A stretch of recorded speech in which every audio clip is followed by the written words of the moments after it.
સદગુરુ મહારાજની સત્ય સનાતન સદી ધર્મની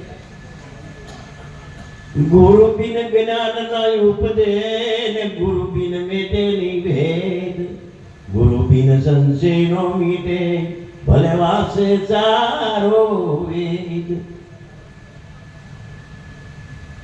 નામે નામ લખાવે અલખવે અને નામે ને બંધાય જીવતાને મારી નાખે મળાસ જીવન થાય મોટામાં મોટો ગણો ગુરુ તનો મહિમાય ઈશ્વરનો ઓળખાવે તો ગુરુ કરે શું થાય બોલો સદગુરુ મહારાજની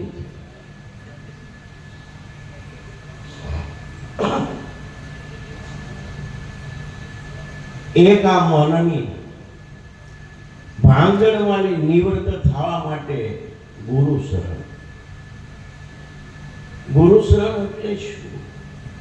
એક આ મનને સમજાવવા માટે મનની ભાંગજળ કરવા માટે ગુરુ શરણે જવું પડે છે. આ મન જે સમજતું નથી એને કેટલાય નિયમો આપતા હોય છતાંય સમજતું નથી. આ માટે સદગુરુ મનની ભાંગડ ક્યારે થાય કે મન ત્યારે એના સ્વરૂપનું ભાન કરાવી દે ગુરુ મહારાજ એના પોતાના સ્વરૂપ એટલે મન તરત ઠેકાણે પડી જાય છે. પછી કાંઈ મન હલી ચલી શકતું નહીં. તેને એમ થાય કે આ મેં અત્યાર સુધી શું કર્યું? આ મહિમા આ છૂટી ગયું છે. મન એના સ્વરૂપને ભૂલી ગયું છે. એની ભાંજણ માટે સદગુરુ શરણ જવું પડે છે. તો જ્ઞાન હું કરવાનું છે? સદ જ્ઞાન મેળવવાનું. સદગુરુ શરણે જઈને સદ જ્ઞાન કે આમાં સત્ય શું છે? અવડા મોટા દેહની અંદર સત્ય એવું લગરાક હશે.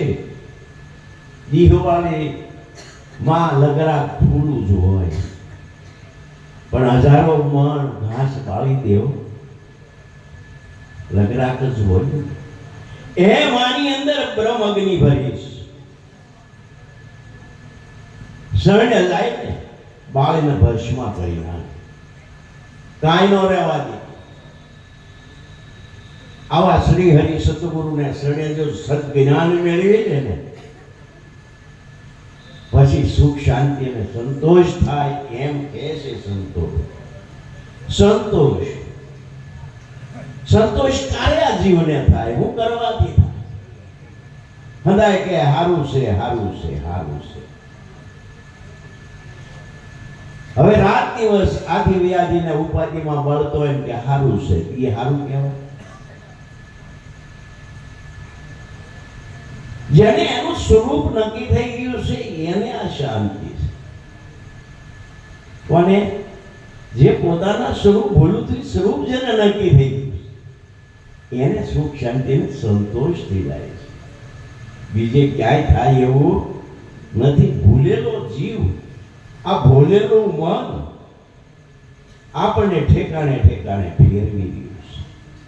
ક્યાંય શેમ પડતું નથી. ગુરુ શરણે જાય એટલે એને નક્કી કરાવી દે છે. એના સ્વરૂપનું ભાન કરાવી દે છે.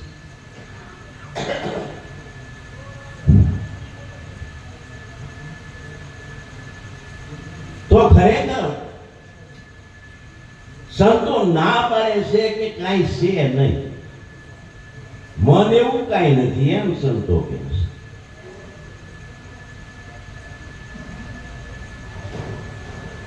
પણ ખરેખર હોય તો જ કહેતા હોય ને. પાછા સપનાની અંદર આપણે ઘણું બાજી લેતા હોઈએ અને ઘણું જોઈ લેતા હોય પણ આંખ ઉઘડે તો રહેશે કઈ? ક્યાં વયું ગયું છે? પાછો બેઠો સપનાની વાત કરે છે. મને આમ સપનું આવ્યું હતું, આવું થયું હતું, મારવા મળ્યા, હું ભાગ્યો કારણ કે મેં માર્યા. બરાબર. આ સમાચાર દેનારો કોણ હતો? સપનાની અંદર પાછો જાગીને હમાસાર એ ગયો, એ તો હુઈ ગયો હતો. આ હટપટો ખેલ નથી. આમ હુઈ ગયો હતો ને સપનું આવ્યું હતું, ખબર રહી નહીં. આ છોકરી તો સપનું નહોતું. સવારમાં 10 જણાના વાતો કરે છે, મને સપનું આમ મેં કર્યું, મેં આમ કર્યું. તો ઈ તને કોણ હશે? આ જોનારો જ કોઈ છે ને, કહેનારો હોય તો.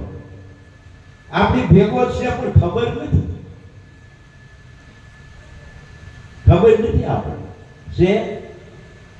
સપનાની તો વાતો કરીએ છીએ એમ. આ 65 વર્ષનું સપનું ફટ લઈને વયું જાય, આંખ ભેળી થાય વયું જાય કે નહીં?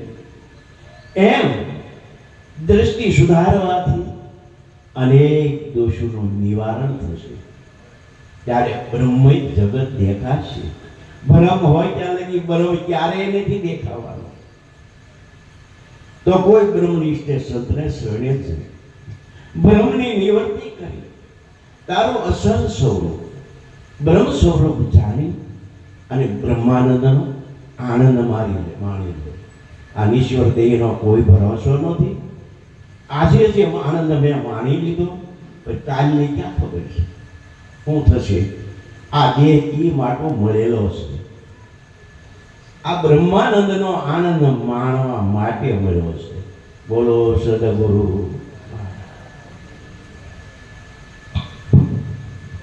મારે તો બહુ ઉતાવળ થઈ ગઈ.